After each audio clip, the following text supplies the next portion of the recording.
Bon, je pense qu'on est tous là. Bonsoir, dernière session. J'espère que la journée était bien.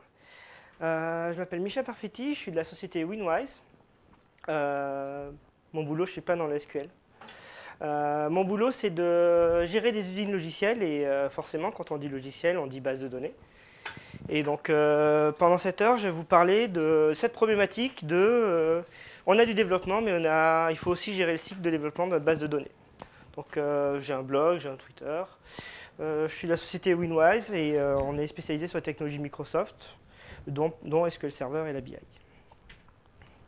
Alors, on va voir tout ça en quelques petites étapes. Donc, je vais vous faire une petite histoire sur une procédure stockée. Quelques petits trucs qui nous arrivent quand on est en production. Et ensuite, on va rentrer dans le vif du sujet. Pourquoi, quand on a des problèmes quand on travaille avec des bases de données, pour tout ce qui est cycle de vie logiciel.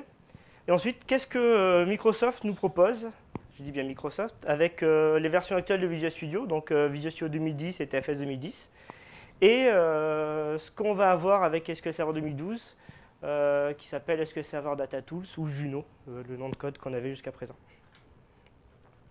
Alors, je vais vous parler d'une procédure stockée qu'un développeur a créé, un truc très bête. Ça fait un select, ça renvoie des éléments. Bon, ça va faire grincer des dents certains quand ils vont voir celle-là, mais elle a été codée comme ça. Elle passe en production, donc on va avoir deux versions différentes de notre application.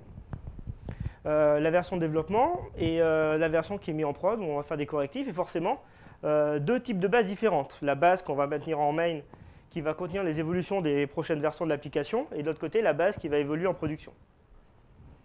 Donc, qu'est-ce qui va se passer? On se rend compte en prod, ce n'est pas exactement ce qu'on voulait. Donc, on va faire quelques modifications. On va rajouter un top 10, parce que c'est seulement les 10 premiers qui nous intéressent.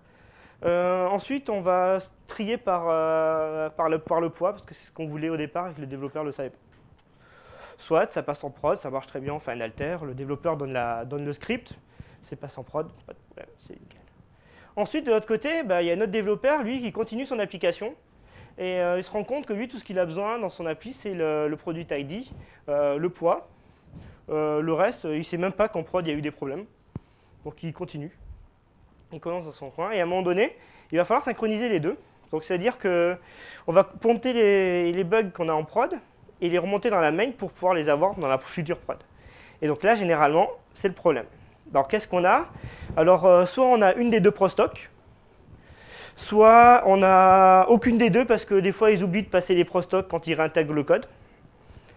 Et, ou alors, des fois, on a un mix des deux qui ne compile même pas, parce qu'on prend des bouts à droite à gauche et on n'a pas du tout ce qu'on veut. Alors, j'ai demandé à des amis DBA, qu'est-ce qu'ils ont généralement quand ils passent des trucs en prod comme ça, ou quand ils ont intégré des codes qui viennent des développeurs. Alors quand je dis développeur, c'est pas péjoratif. Généralement, il y a pas mal de problèmes, donc j'en ai mis quelques-uns. Ça, c'est tiré de DBA, je leur ai demandé, ils m'ont fait une compile. Donc, par exemple, c'est ce que je disais, il y a une prod stock qui n'est pas à jour. Généralement, on le voit au dernier moment quand on repasse en prod, parce que la prod actuelle, ça marche, la prod d'après, puis il y a une optime sur un script, l'optime, elle n'y est pas non plus. Les scripts ne marchent pas, il faut passer à la version antérieure parce que le développeur a écrit un script qui ne marche pas ou qui écrase une autre table. On a perdu des droits sur une table, ça arrive aussi parce que les droits ont été mis en prod et on les a enlevés ensuite en développement.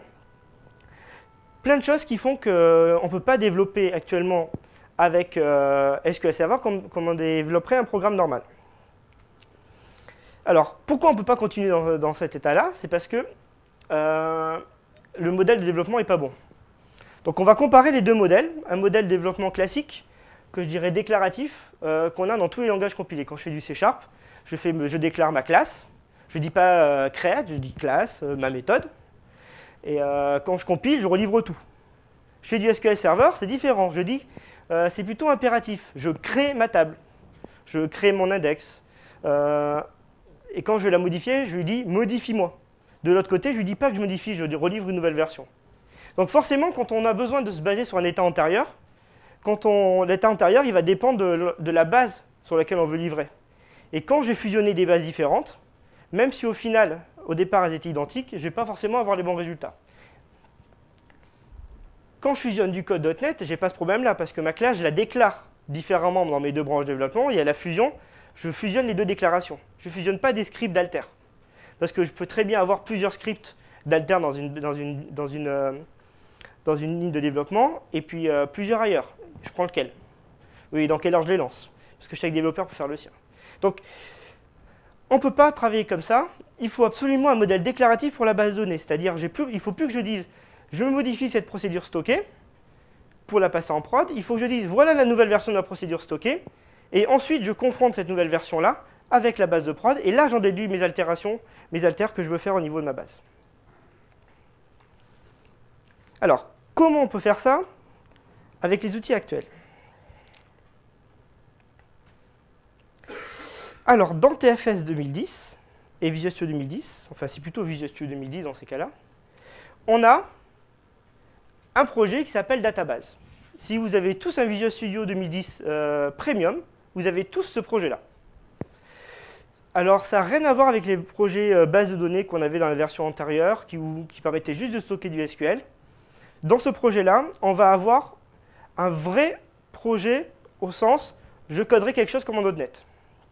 C'est-à-dire que je vais définir mes scripts, j'aurai la validation de la syntaxe, j'aurai un mode compilation qui va me permettre de rassembler tous ces éléments-là pour avoir quelque chose de cohérent. J'aurai de l'IntelliSense, comme on a dans SSMS. Je pourrais même faire du refactoring, qui n'a jamais renommé une colonne, et toutes les procédures stockées qui en suivent. J'aurai aussi un historique, parce que c'est bien gentil d'avoir des alters que les développeurs me donnent, mais si je ne connais pas les pourquoi des changements, là je vais avoir mon historique de façon déclarative dans TFS, et je vais pouvoir avoir un historique sur les modifications. Je saurai cette modification-là, pour quelle raison, et généralement, si c'est bien fait, on va avoir en même temps de la modification de la base, la modification du code existant. C'est-à-dire qu'on pourra avoir les deux en parallèle et voir ce qui s'est passé. On peut aussi lancer en mode debug des procédures stockées, un peu comme dans SSMS. Donc ça, c'est plutôt côté